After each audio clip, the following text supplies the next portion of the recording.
بسم اللہ الرحمن الرحیم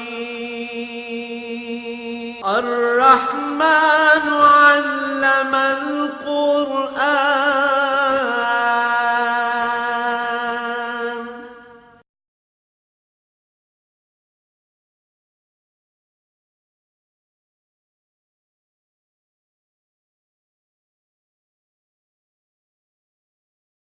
الحمد للہ رب العالمین والصلاة والسلام علی حبیبہ محمد وآلہ وصحبہ اجمعین۔ اعوذ باللہ من الشیطان الرجیم، بسم اللہ الرحمن الرحیم۔ یا ایھا الناس اتقوا ربکم الذی خلقکم من نفس واحدۃ وخلق منہا زوجہا وبث منہما رجالا کثیرا ونساء۔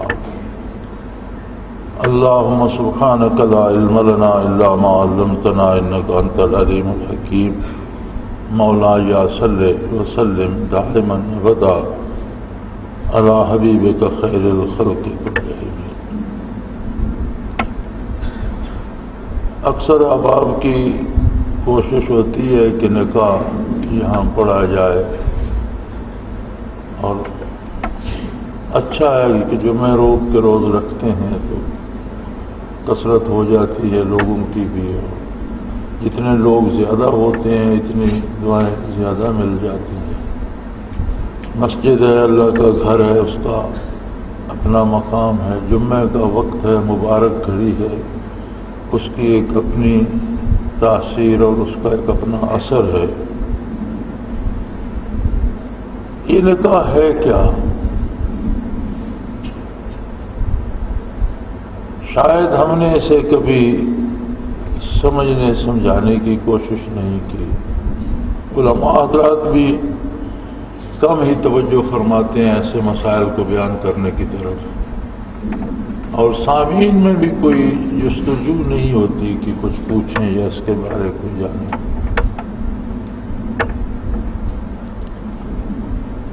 اللہ کریم نے انسان کو عجیب انداز میں پیدا فرمایا۔ ہر انسان ایک دوسرے کا حصہ ہے، بحیثیت انسان کے تمام انسانوں میں ایک رشتہ انسانیت کا باقی ہے، مومن ہوں یا کافر، نیک ہوں یا بد، بھلے ہوں یا برے، لیکن وہ ایک دوسرے سے الگ نہیں ہو سکتے۔ کافر کسی وقت بھی ایمان لا کر مومن ہو سکتا ہے، مومن بھی اپنی بد نصیبی سے کبھی مرتد ہو سکتا ہے، لیکن انسان دونوں ہیں، انسانیت کی نفی نہیں کی جا سکتی۔ اب اللہ کریم نے اس یکجہتی اور یکسوئی کو قائم رکھنے کا ایک دنیا عالم اسباب ہے، اور خود قادر مطلق نے اسے عالم اسباب بنایا۔ اور بڑی عجیب بات ہے، ہم جنہیں معجزہ کہتے ہیں، وہ عقل کو عاجز کر دینے والی چیز، اس کے پیچھے ہمیں سبب نظر نہیں آتا تو عقل عاجز ہو جاتی ہے، لیکن اللہ کی شان ہے سبب اس کے پیچھے بھی ہوتا ہے، ہماری نظر سے اوجھل ہوتا ہے۔ اب جیسے عیسیٰ علیہ السلام کا بغیر والد کے پیدا ہونا معجزہ ہے بہت بڑا، عقل نہیں سمجھ سکتی کہ اکیلی خاتون سے کس طرح بیٹا پیدا ہوا، لیکن اللہ کریم نے اپنی قدرت کاملہ سے پیدا کیا اور فرمایا ان مثل عیسیٰ عند اللہ کا مثل آدم۔ عیسیٰ علیہ السلام کی مثال ایسی ہے جیسی آدم علیہ السلام کی، انہیں بغیر ماں باپ کے پیدا کر دیا، انہیں بغیر باپ کے پیدا کر دیا، کیا مشکل۔ لیکن سبب وہاں بھی نہیں چھوڑا، جبرائیل امین سے فرمایا کہ آپ جا کر دم کر دیں۔ جب قدرت کاملہ سے پیدا فرمانا ہے تو اس کی کیا ضرورت ہے؟ فرمایا میرا بنایا ہوا اصول ہے کہ یہ جہان عالم اسباب ہے، میں اپنے اصول کے خلاف نہیں کروں گا۔ سبب وہاں بھی ہے۔ تو بنیادی طور پر ساری انسانیت ایک فرد کی ذات سے ہے، اور وہ ہے آدم علیہ السلام۔ یا ایھا الناس اتقوا ربکم الذی خلقکم من نفس واحد لوگوں اپنے اس پروردگار کا ہمیشہ حیا اور لحاظ کرتے رہو اور اس کے ساتھ اپنا تعلق درست رکھو۔ وہ ایسا قادر ہے کہ تم جو زمین پہ اربوں پھر رہے ہو، تم سب کو، اور جو مر چکے ہیں اور جو آئندہ آئیں گے، اس سارے ہجوم کو اس نے ایک وجود سے پیدا کیا، آدم علیہ السلام سے، من نفس واحدہ وخلق منها زوجہا، حتیٰ کہ ان کی اہلیہ حضرت حوا کو بھی ان کے وجود سے الگ کیا، ان کے وجود سے بنایا، الگ مٹی نہیں گوندی گئی۔ اس کا ایک نتیجہ یہ بھی تھا کہ انسان سارے انسانیت میں ایک رہے۔ زمین سے درخت اگتے ہیں، فصلیں اگتی ہیں، سبزیاں اگتی ہیں، دانہ دانہ بکھیرتے ہیں، بوٹا بن جاتا ہے، لیکن ان بوٹوں کا، ہم پھلوں کے درخت لگاتے ہیں، ان درختوں کا، ان سبزیوں کا ایک دوسرے سے کوئی انس نہیں ہوتا۔ ہر ایک کا بیج الگ ہے، پانی الگ ملا، زمین الگ ہے، غذا الگ ملی، وہ درخت بن گیا، وہ پودا بن گیا، وہ سبزی بن گیا۔ انسان کا بیج بھی ایک ہے، زمین بھی ایک ہے، فرد واحد سے جس کو اللہ نے اپنی دست قدرت سے بنایا، اس سے ساری انسانیت کو بنایا۔ اس لیے انسانوں میں انس ہوتا ہے۔ انسان کو دیکھے تو اس کی طرف متوجہ ہوتا ہے۔ کہیں پردیس میں، ویرانے میں کوئی آدمی نہ ہو تو ایک آدمی دور سے نظر آ جائے تو پھر دونوں کی کوشش ہوتی ہے، وہ دیکھو وہ آدمی ہے، اس کی طرف جانا چاہیے۔ اس لیے کہ بنیادی طور پر، اساسی طور پر سب کی بنیاد ایک ہے، اور یہ اس کی بہت بڑی رحمت ہے۔ آدم علیہ السلام کے وجود سے اما حوا کو پیدا فرما کر آگے اس نے طریقے توالد و تناسل پیدا کر دیا، پھر ان کی اولاد ہوئی، ان کی اولادوں کی اولاد ہوئی، پھر آگے قبائل بنے، شعوب بنے، اور یوں انسانیت روئے زمین پر پھیل گئی۔ اب یہ شادی اور نکاح یہ کیا ہے؟ اس کی بنیاد اس بات پر ہے کہ دو بچے، ایک بچی ایک بچہ، اللہ کے نام پر ایک دوسرے پر حلال ہوتے ہیں، اللہ کے نبی کی شریعت کے مطابق گواہوں کے ساتھ، اور دونوں کی رضامندی ہوتی ہے۔ ایجاب و قبول اسی کا نام ہے، ایجاب نام ہے کہ بچی بھی رضامند ہو۔ یہاں ایک اور بڑی مزے کی بات ہے، کہتے ہیں جی لکھی ہوتی ہے ان پہ کارڈوں پہ بھی، جوڑے آسمانوں پہ بنتے ہیں، دنیا پہ صرف سیلیبریٹ کیے جاتے ہیں۔ یہ عیسائیوں سے لے کر ہم نے لکھنا شروع کر دیا۔ آسمانوں پہ بنتے ہیں تو پھر بچی سے اجازت لینے کی کیا ضرورت ہے، اور مولوی سے نکاح پڑھوانے کی کیا ضرورت ہے؟ جوڑا تو بنا بنایا آ گیا۔ ان کے معاشرے میں چونکہ حلال حرام کوئی نہیں رہا، نکاح طلاق کی ضرورت نہیں رہی، تو انہوں نے ایک بات گاڑ لی، جوڑے آسمانوں سے بنتے ہیں۔ اب بڑے مزے سے ہمارے سارے یہ پاکستانی مسلمان بھی بسم اللہ الرحمن الرحیم لکھ کر نیچے انگریزی میں لکھتے ہیں، جوڑے تو آسمانوں پہ بنتے ہیں۔ ان کی وہ جو تقریب ہے اس کا اہتمام سیلیبریٹڈ آن دی ارتھ، زمین پہ کیا جاتا ہے۔ پتہ نہیں کیوں شوق ہے کافروں جیسا بننے کا، یہ بات میری سمجھ میں نہیں آتی۔ شاید اس کی ایک ہی وجہ ہے کہ ہم کافروں کے غلام رہے ہیں، اور وہ قوت غلامی ابھی تک ہم سے گئی نہیں۔ غلام ہمیشہ اپنے آقا کو برتر سمجھتا ہے اور اس جیسا بننا چاہتا ہے، یہ وہ قوت غلامی ہے۔ سنت طریقہ یہ ہے کہ بچی کو اختیار ہے، وہ چاہے تو شادی کرے، اگر وہ نہ چاہے تو انکار کر دے، اور والدین اس بات کے مکلف ہیں کہ اگر وہ رضامند نہیں ہے تو زبردستی نکاح نہ کرے۔ کیونکہ دو بندوں نے ساری زندگی بسر کرنی ہے، اگر پہلے دن سے ہی انہیں آپ زبردستی رسے میں باندھ دیں گے تو پوری عمر کہاں بسر ہوگی؟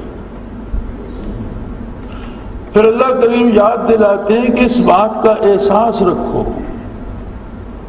جس نے تمہیں ایک وجود سے پیدا فرما کے آگے عالم اسباب میں تمہیں ایک دوسرے کے لیے حلال کر دیا، تو بنیادی مقصد شادی کا یہ ہے کہ دو بچے میاں بیوی کی حیثیت سے مل کر انسانی افراد اور معاشرے کو بہتر اور اچھے انسان دینے کی بنیاد رکھتے ہیں۔ نیک اور صالح اولاد، اچھے بچے پیدا کرتے ہیں، پھر ان کی تربیت کرتے ہیں، پھر ان کو معاشرے کے لیے ایک بہتر شہری، ایک بہتر انسان کے طور پر معاشرے کو دے کے دنیا سے رخصت ہو جائے۔ اب اس کا شرعی طریقہ جو ہے وہ یہ ہے کہ ایک بات حضور صلی اللہ علیہ وسلم نے جو فرمائی کہ نکاح کف میں کرو تو بہتر ہے، یہ ضروری نہیں ہر مسلمان خاتون کا نکاح ہر مسلمان مرد سے ہو جاتا ہے، سوائے اس کے کہ اس میں کوئی حرمت شرعی نہ ہو۔ جیسے بہن کا بھائی سے نہیں ہو سکتا، چچا کا بھتیجی سے، جو محرم ہے، حرمت شرعی نہ ہو یا وہ پہلے سے نکاح شدہ نہ ہو، تو ہر خاتون کا ہر مسلمان مرد سے ہو جاتا ہے، وہ کسی قوم سے ہو کسی نسل سے ہو، کوئی فرق نہیں پڑتا، سب آدم علیہ السلام سے۔ لیکن بہتر یہ ہوتا ہے کہ خاندان میں کیا جائے، اور اس میں ایک حکمت یہ بھی ہے کہ ہر خاندان ہر قبیلے کی رسومات، کھانے پینے تک کی عادتیں، لباس، رہن سہن ایک سا ہوتا ہے۔ تو بچے اگر ایک ہی خاندان ایک ہی قبیلے میں چلے جائیں تو انہیں ایڈجسٹ ہونے میں یا وہاں پر اپنا وہ آسانی سے وہاں پہ ہو جاتے ہیں، رہ جاتے ہیں، ان کو اپنے آپ کو کچھ زیادہ تکلف نہیں کرنا پڑتا۔ لیکن اگر آپ دور کرتے ہیں تو مختلف خاندانوں کے عادات مختلف ہوتے ہیں، کھانے کے انداز مختلف ہوتے ہیں، لباس مختلف طرح کا ہوتا ہے، میل جول کے طریقے مختلف ہوتے ہیں، تو وہاں نئے بچے کو اپنے آپ کو وہاں ایڈجسٹ کرنے میں تکلیف ہوتی ہے۔ ورنہ یہ نہیں کہ نکاح نہیں ہو سکتا، آسمانوں پہ نہیں ہوتا، زمین ہی پہ ہوتا ہے، اور حق ہوتا ہے بچی کو آپ قائل کریں، اسے سمجھائیں، اسے اس کی تفصیل بتائیں، اس میں یہ بہتری ہے، یہ بچہ ایسا، یہ سمجھائز ہے، لیکن زبردستی نکاح جائز نہیں۔ ایک اور شوشہ چھوڑ دیا گیا ہے، میرے پاس بھی بہت سے خط آتے ہیں، یہ آپ استخارہ کر کے بتائیں وہاں شادی کریں یا نہ کریں۔ یہ پیشہ ور جو ان چیزوں سے پیسہ کماتے ہیں انہوں نے یہ چیزیں شائع کی ہیں۔ سنت طریقہ یہ ہے کہ آپ اپنی بچی کی شادی کرنا چاہتے ہیں یا اپنے بچے کے لیے بچی ڈھونڈنا چاہتے ہیں تو پہلے ان لوگوں میں دین دیکھیں کہ دینی اعتبار سے کیسے لوگ ہیں۔ اللہ اللہ کے رسول کے وفادار نہیں تو آپ سے وفا کیا کریں۔ اس کے بعد دنیاوی امور بھی دیکھیں کہ دنیاوی امور میں کیسے ہیں، باروزگار ہیں، ان کے پاس کو کھانے پینے کو ہے، ان کے وسائل کیسے ہیں، یہ دونوں چیزیں دیکھنا درست ہے۔ اگر دونوں باتوں میں آپ کو تسلی ہے بہت اچھی بات ہے، بسم اللہ، اس میں استخارے کی کیا ضرورت ہے۔ اس کے بعد اللہ کے بھروسے پہ کرے۔ آپ کے پاس کوئی استخارے میں یا کسی وظیفے میں یا کسی جادو میں یا کسی عمل میں کوئی طاقت نہیں ہے کہ وہ ان کی زندگی کو محفوظ کر سکے، یہ صرف اللہ کی طاقت ہے کہ وہ انہیں نیک صالح محفوظ زندگی دے، نیک اولاد دے، ایک اچھا خاندان بنے۔ جب شادی ہو جاتی ہے تو ذمہ داری آ جاتی ہے بچی پر بھی اور بچے پر بھی۔ یہ صفت صرف اللہ کے نبیوں کی ہے کہ وہ معصوم عن الخطا ہوتے ہیں۔ انبیاء کے بعد اللہ کے بندے، صحابہ کرام، اولیاء اللہ، علماء حق محفوظ ہوتے ہیں، اللہ گناہ سے ان کی حفاظت کرتا ہے، لیکن ان سے گناہ ہو سکتا ہے، معصوم نہیں۔ کبھی کوئی غلطی بچے سے ہو سکتی ہے، کبھی کوئی غلطی بچی سے ہو سکتی ہے، کبھی کوئی اچھی بری عادت ایک بچے میں ہوتی ہے، کبھی چھوٹی موٹی کو عادت بچی میں. اب جب اللہ کے نام پر وہ ایک زندگی کے بندھن میں بندھ گئے تو پھر انہیں مل جل کر ایک دوسرے کی اصلاح بھی کرنی چاہیے. اگر بچی سے کوئی غلطی ہوتی ہے تو وہ بچہ خود اسے ذاتی طور پر سمجھائے کہ بھئی یہ اگر تم مہمان نوازی نہیں کرو گی تو یہ تو اچھی بات نہیں ہے.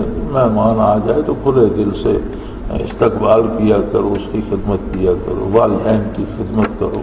یہ تمہارے بھی میرے والدین تمہارے بھی والدین ہیں، جو تمہارے والدین ہیں وہ میرے بھی والدین ہیں.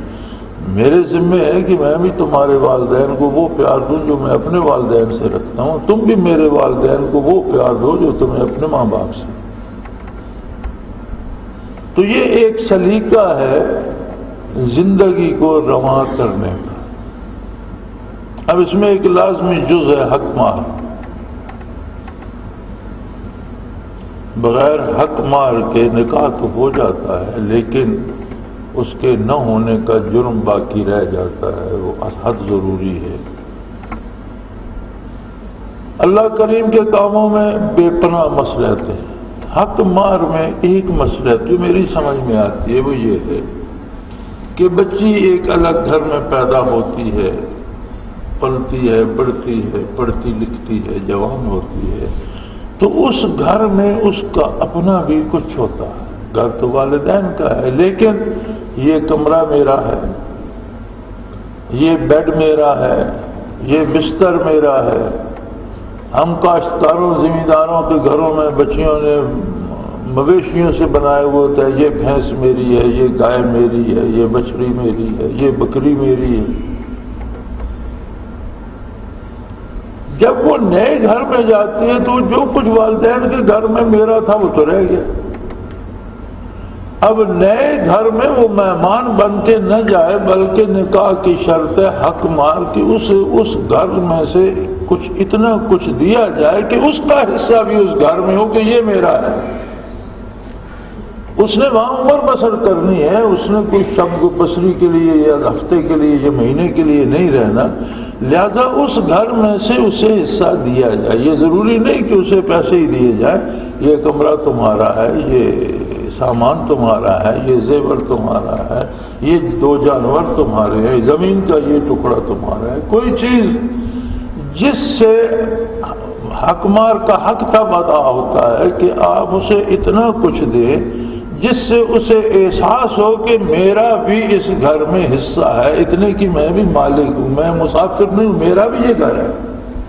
ہم خانہ پوری کرتے ہیں 5 10 50 روپے کہتے ہیں شرعی حق مار دو. یہ شرعی کتنا ہے؟ 32.5 روپے. اور یہ کوئی نہیں سوچتا کہ جس زمانے میں 32.5 درہم یا دینار حق مار تھا، اس زمانے کے 32.5 دینار کو اگر آج کے سکے میں ڈالا جائے تو اس سے سارا اسلام آباد خریدا جا سکتا ہے. اس سکے کو آج کے سکے کی ریشو سے اگر آپ ملٹی پلائی کریں تو اتنی رقم بنتی ہے کہ شاید اس سے آپ سارا اسلام آباد خرید سکتے ہیں. وہ تو اس زمانے میں 32.5 تھے نا. اس زمانے کو سکے کو آج سے ملٹی پلائی کرے تو کیا ہوگا؟ اس زمانے میں تو سونے کے دینار ہوا کرتے تھے، 1 روپیہ ہوتا تھا سونے کا. تو آج سونا 30,000 پر 1 تولہ ہے. اس حساب سے دیکھیں تو کتنا بنتا ہے. ہم خانہ پوری کر دیتے ہیں اور تھوڑے سے تھوڑا بھی ہو تو بھی وہ خانہ پوری تو ہو جاتی ہے، شرط پوری ہو جاتی ہے، لیکن اس کا مقصد پورا نہیں. مقصد تب پورا ہوتا ہے. علماء حق نے اس پہ بڑی بحثیں کی ہیں اور اس کی شرح میں یہ لکھا ہے کہ کم از کم مار جو ہے اتنا تو ہونا چاہیے کہ اس بچی کے 1 مہینے کا خرچ اس خاندان کے رہائش کے سٹینڈرڈ کے مطابق. ہر گھر کا اپنا ایک معیار ہوتا ہے. کوئی 5,000 میں مہینہ گزار لیتا ہے، کوئی 50,000 میں مہینہ گزارتا ہے. ہر گھر کا ایک اپنا معیار ہے، کسی کا لاکھ میں بھی نہیں گزرتا. تو جو اس گھر کا معیار ہے جہاں اس کی شادی ہو رہی ہے، ان کا جو 1 مہینے کے اخراجات کا معیار ہے کم از کم وہ ہونا چاہیے. یہ مناسب جو علماء نے تجویز کیا ہے اور یہ ضروری ہے. بلکہ بڑی خوشی ہوتی ہے اگر کوئی ایسی صورت ہو کہ املاک میں سے بچی کو کچھ دے دیا جائے. ایک دکان ہے آپ کے پاس، آپ کہتے ہیں اس میں سے 1/10 بیٹا تمہارا ہے. آپ کے پاس ایک مکان ہے، آپ کہتے ہیں اس کا 1/4 یہ چھٹا حصہ تمہارا. وہ بڑا مزہ کرتا ہے، اس کا مقصد پورا کرتا ہے کہ وہ وہاں مسافر نہیں، حصے دار ہے، مالک ہے اس گھر کی. اور جو کچھ مہر میں دیا جاتا ہے یہ اس کی ذاتی ملکیت ہوتی ہے. وہ اس سے کاروبار کرے، وہ کسی کو دے دے، وہ اسے خرچ کر دے، اس پر کسی دوسرے کا، میاں کا یا سسر کا یا ساس کا تصرف نہیں ہوتا. وہ اس کا ذاتی ہوتا ہے، وہ اس گھر میں اس کی مالک بن جاتا ہے.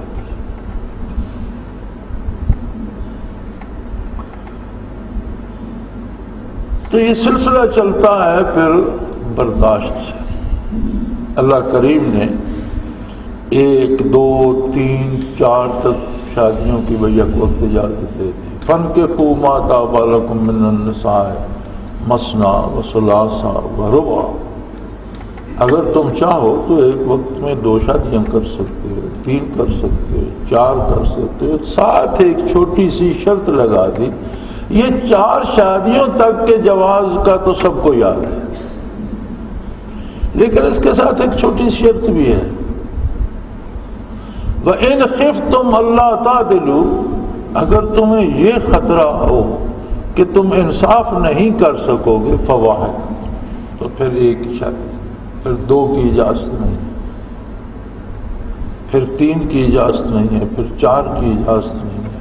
اب اس نے انصاف کیا یا نہیں اس کا معیار دنیا میں نہیں ہے. اکثر تو دنیا میں نظر آ جاتا ہے، لیکن اللہ کریم کے سامنے تو ایک ایک حرف، ایک ایک لمحہ ہے. آخرت کو حساب دینا ہوگا. نبی کریم صلی اللہ علیہ وسلم نے فرمایا کہ یہ ہو سکتا ہے کہ آدمی، اس کی 2 بیویاں ہیں، 3 ہیں، 4 ہیں، تو چاروں سے ایک جیسی محبت نہ کر سکتا. دلی کیفیات اس کے قبضے میں ہیں، لیکن چاروں کو روٹی کپڑا تو ایک جیسا دے سکتا ہے، چاروں کو اخراجات تو ایک جیسے دے سکتا ہے، چاروں کی عزت اور احترام تو ایک جیسا کر سکتا ہے. اگر یہ بھی نہیں کرتا تو پھر یہ سودا اسے بہت مہنگا پڑے گا. پھر اللہ کریم نے فرمایا ان خفتم اللہ تعدلوا. اگر تمہیں یہ خطرہ ہو کہ تم ان میں برابری نہیں رکھ سکو گے، فواحدۃ، تو پھر ایک ہی شادی کافی ہے. پھر 2 3 4 کا رزق نہ لو. اپنی جان، زندگی کے اور بے پناہ مسائل ہیں جن کا جواب دینا پڑے گا. ایک نئی مصیبت اپنے لیے کھڑی نہ کرو کہ آخرت کو تم اسی میں پھنسے ہوئے کھڑے رہو. ہماری بدنصیبی یہ ہے کہ عجیب ہمارے حالات ہیں. نکاح ہونے تک تو ہم بڑی تعریفیں کرتی ہیں، ساس بھی بہو کی تعریفیں، چاند کا ٹکڑا ہے، بڑی پیاری ہے، بڑی پڑھی لکھی ہے، بڑی بات تمیز ہے، بڑی ہنرمند ہے. شادی ہو کے آ جائے تو دوسرے دن وہ سارا ختم ہو جاتا ہے. بڑی بدتمیز ہے، بڑی نکچڑی ہے، سوئی رہتی ہے، کام ہی نہیں کرتی، پانی کا کہو تم پلاتی نہیں ہے، کھانا نہیں بناتی. یہ شروع ہو جاتا ہے اور نتیجہ یہ ہوتا ہے کہ میاں بیوی کو محکوم کرنے کی کوشش میں لگ جاتا ہے، بیوی اپنی حکومت قائم کرنے کی کوشش میں لگ جاتی ہے، جس میں اکثر خاندان برباد ہو جاتے ہیں. یہ ایک دوسرے پر غلبہ حاصل کرنے کے لیے اور ایک دوسرے کو فتح کرنے کے لیے نکاح نہیں کیا جاتا. نکاح کیا جاتا ہے کہ ایک دوسرے سے مل کر ایک نئے انسانی خاندان کی بنیاد رکھے اور اپنے کردار کو ایسا بنایا جائے کہ جو آگے انسان پیدا ہوں نیک، صالح، شریف اور اچھے ہوں. تو اگر ماں باپ کا آپس میں تعلق ہی درست نہیں ہوگا، ایک دوسرے کو گالیاں بک رہے ہوں گے، تو اولاد کہاں سے بااخلاق پیدا ہوگی. بزرگوں کو بھی، والدین کو بھی برداشت کرنا چاہیے. عموماً گھروں میں بڑی خواتین کی، بزرگوں کی ایک ہوتی ہے حکومت اور ہونی چاہیے، لیکن آنے والی بچی بھی انسان کی بچی ہے، اسے بھی اس کا حق ملنا چاہیے. جتنا اس کا حصہ بنتا ہے اسے بھی رائے دینے کا حق. اور اگر مل جل کر رہنے کا حوصلہ نہیں ہے تو آپ نے بچے کی شادی کی، اسے ایک گھر بنا دیں، روزگار بنا دیں، میاں بیوی کو کہیں جی آپ یہاں آرام سے رہیں، بات ختم، جھگڑے پیدا ہی نہ۔ مل کر رہنے میں برکت ہے، مل کر رہتے ہیں تو پھر برداشت کریں، پھر صبح شام ڈنڈا سوٹا نہ چلے۔ اور اگر مل کر رہنے میں صبح شام ڈنڈا سوٹا چلنا ہے تو اس سے الگ کر دیں، تو بہتر ہے کہ بچے اپنی زندگی آرام سے گزاریں۔ تو یہ جو رویہ ہے کہ شادی کے بعد ہم شروع ہو جاتے ہیں کہ جی بس اب تو، ہمارے ہاں ایک بڑا محاورہ کہتے ہیں، جب ابھی شادی نہیں ہوتی نا تو سانسیں چلتی رہتی ہیں، تو پھر سہیلیوں میں بیٹھ کر باتیں کرتی ہیں نا، تو ایک محاورہ ہے کہ ذرا اس کے بال میرے پاؤں کے نیچے آ جائیں پھر میں اس خاندان سے بات کروں۔ ان کی مراد یہ ہوتی ہے کہ ان کی بیٹی ایک دفعہ شادی ہو کر آ جائے نا، تب تک میں خاموش ہوں۔ یعنی ایسے نیک ارادے شادی ہونے سے پہلے ہوتے ہیں کہ ایک دفعہ یہ قابو آ جائیں، اور اس کے لیے استعمال کرتے ہیں کہ اس کے بال ذرا میرے پاؤں کے نیچے آ جائیں پھر میں اس کو دیکھوں گی یہ کیا ہے۔ تو اسلام نے تعلقات کا ایک خوبصورت سلیقہ دیا ہے، جو تعلقات اسلام کے باہر دشمنی پیدا کرتے ہیں، جو ریلیشن شپ ایک دوسرے کو قتل کرنے اور مارنے کا سبب بنتی ہے، اگر غیر شرعی طریقے سے ہو تو ایک دوسرے کے دشمن پیدا کرتی ہے، ایک دوسرے سے لوگوں کو بیزار کر دیتی ہے۔ اب مغرب میں کہتے ہیں جی فری سیکس سوسائٹی ہے، کوئی نہیں پوچھتا، لیکن وہ انسان ہیں، کافر ہیں تو بھی انسان ہے، دکھ انہیں بھی لگتا ہے، تکلیف انہیں بھی ہوتی ہے، اور اس کے نتائج جو برے ہیں وہ بھی برآمد ہوتے ہیں۔ اور یہاں بھی اگر خلاف شریعت کو حرکت ہو تو اس کے نتائج تباہی کی طرف لے جاتے ہیں۔ اللہ کریم نے اس تعلق کو ایک خوبصورت موڑ دے دیا، اپنے نام کے ساتھ، اپنی اجازت کے ساتھ، اپنے نبی کی سنت کے مطابق، اور جب یہ تعلق ہے تو دو خاندانوں میں محبت کا رشتہ استوار ہو جاتا ہے، ایک دوسرے کی عزت کے رکھوالے بن جاتے ہیں، ایک دوسرے کے لیے سہولت پیدا کرنے کی کوشش کرتے ہیں، ایک دوسرے کے کام آنے کی کوشش کرتے ہیں۔ یعنی وہی رشتہ غیر شرعی طریقے سے ہو تو دشمنی بن جاتی ہے، اور اگر شرعی طریقے سے کر کے بھی دشمنی بنانی ہے تو پھر اس نے شریعت کا کیا مانا؟ جس نے شرعی طریقے سے نکاح کر کے بھی پھر دو خاندانوں میں دشمنی پیدا کر دی تو گویا اس نے نکاح کے مفہوم کو تو سمجھا ہی نہیں۔ تو اللہ کریم توفیق دے، شریعت محمدی علیہ صاحب الصلاۃ والسلام بہت خوبصورت، بہت پیاری اور بہت آسان ہے۔ آسان اس لیے ہے کہ عین انسانی مزاج کے مطابق ہے، شریعت کا کوئی حکم ایسا نہیں جو انسانی مزاج کے خلاف ہے، کیونکہ اس نے بنائی ہے، جس نے خود انسان کو بنایا ہے، انسان کا مزاج بنایا ہے، اس کی ضروریات بنائی ہیں، اسی قادر مطلق نے شریعت مطہرہ ترتیب دی ہے۔ تو جب ہمیں اللہ نے کلمہ نصیب فرمایا ہے اور حضور صلی اللہ علیہ وسلم کا امتی بنایا ہے تو ہمیں اس بات کا احساس بھی ہونا چاہیے کہ جو کچھ ہم اللہ کے نام پر، اللہ کے رسول کے نام پر، اللہ کے دین کے نام پر، اللہ کی اجازت سے کر رہے ہیں، اس رشتے کو تو خوبصورتی سے نبھایا جائے۔ اللہ کریم توفیق دے، اللہ بچوں کو نیکی کی صلاحیت دے، محبت اور پیار دے، خاندانوں کو آپس میں الفت دے اور ان کی بہتری کا سبب بنائے۔ وآخر دعوانا ان الحمدللہ رب العالمین۔ اللہ اللہ اللہ اللہ اللہ اللہ اللہ اللہ۔